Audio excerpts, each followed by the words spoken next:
Chapter 4 The Plan. Louis parked the car a block short of the auto repair shop and turned off the engine. He looked at Pug and pointed his hand with his index finger and pinky fingers extended to the auto repair shop sign. There you go, Mr. Car Repair. That's the place, Pug. That's it, right there. Pug read the sign aloud. Mr. Car Repair. All right. Here we go. A little over a week ago, I'm driving right here. I see our Wednesday pickup get off the bus. You know him, the dope dealer from the motel. You know who I'm talking about, right? Yeah, I know. He pays on time. I know him. Louis continued. Yeah, he gets off the bus right over there and walks over to that auto repair shop and goes inside that door next to the bay. He's in there no longer than 10 minutes. He comes out and waits right here, and he gets on the next bus that shows up. One day I watch all that, then drive over to the motel south of the airport.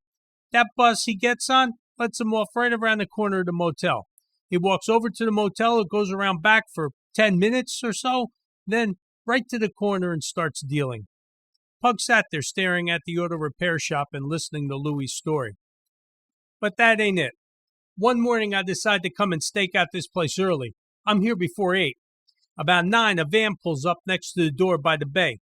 An old man gets out and drops off a couple of boxes and a duffel bag. When he leaves, I'm following him.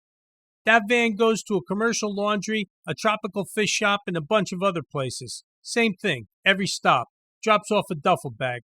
Even that fabric store in the industrial complex by the river, the one our mothers go to, he stops at that fabric store, drops off a duffel bag. Pug sat looking at Mr. Car Repair but said nothing, creating an awkward break in the story before Louis continued. So, I follow this van around all day. You tell me, Pug, what the fuck is an auto parts van doing going to a fabric store?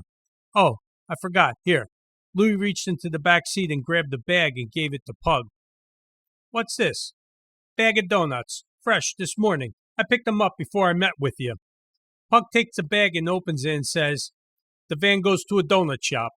Louis, yeah, the auto parts van goes to a donut shop. They're good. Have one. I got cream and plain. Pug looked in the bag. A plain donut? Who buys plain donuts? Pug took out a cream-filled donut and took a bite. Yeah, the cream's good, but why the plain ones? Louis tried to get Pug back on track. All right, forget about the donuts. Pug went on with a mouthful of donut. You're just chewing on a wad of dough with a plain donut. What's the point? Just eat the cream ones. Leave the plain ones. Pug, I'm just saying. Louis continued.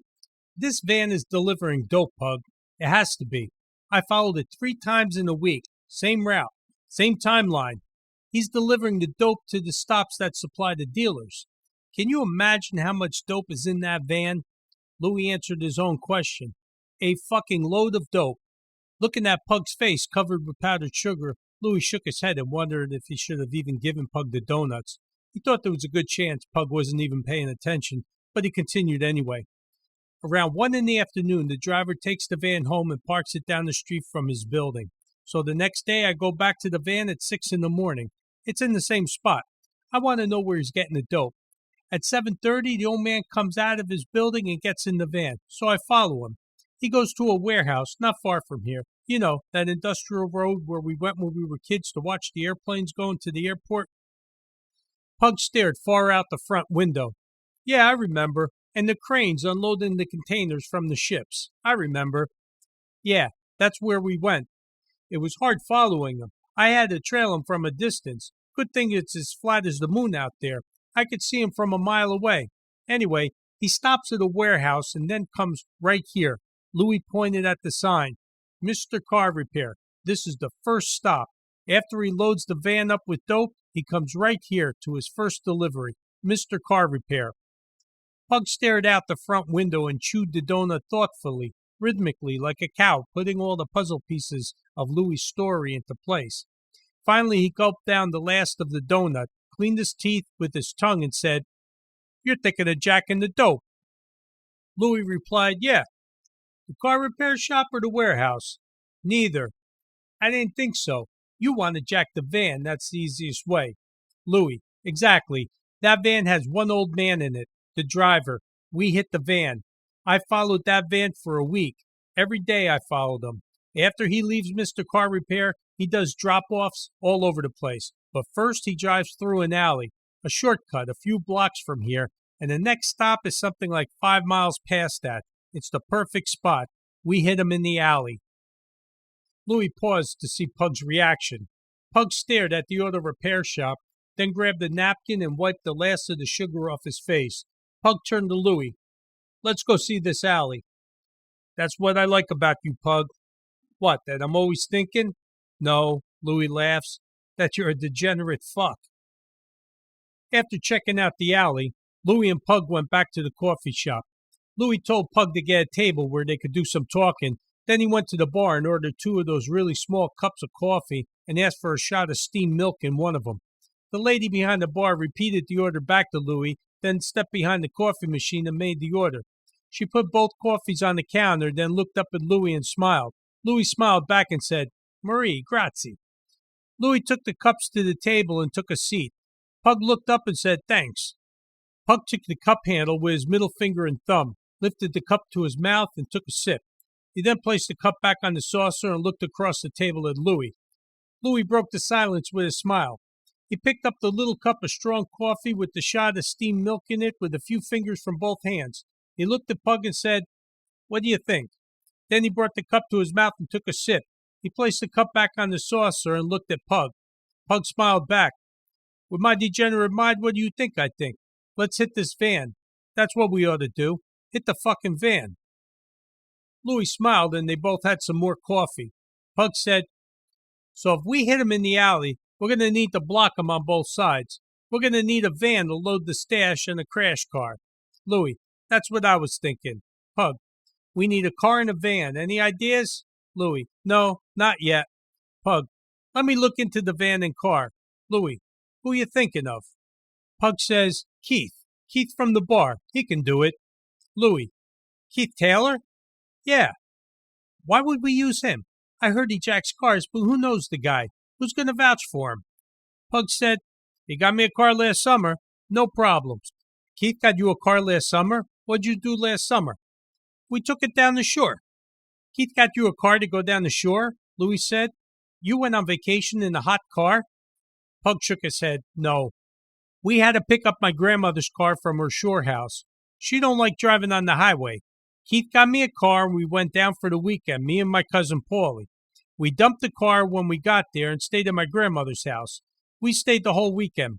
My grandmother came back the week before with my mother. I told her we would get the car so she don't have to drive on the highway. We used my grandmother's car all weekend, a Cadillac, mint.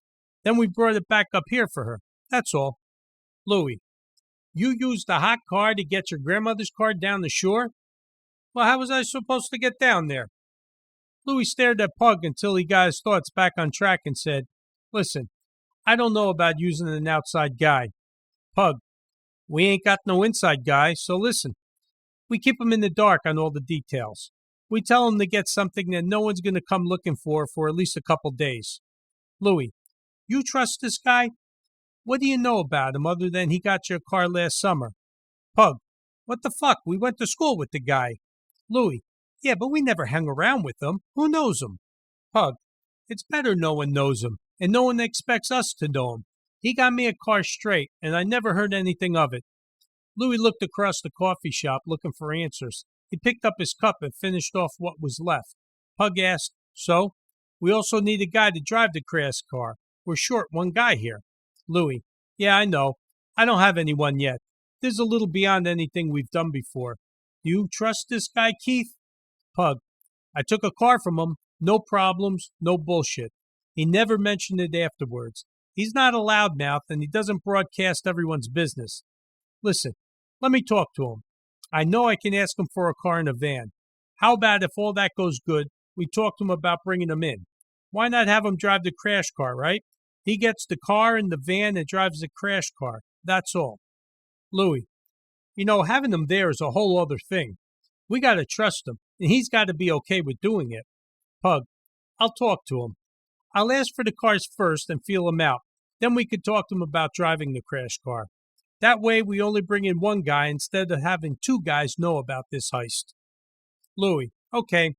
I want to get this thing done within a week. I don't want nothing changing, and I don't want to trail this van forever." Pug, I'm with you on that.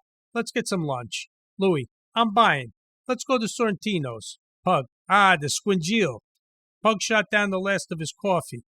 Louis smiled in agreement, then left a few bucks under his cup for Marie, and he and Pug made their way to the front door.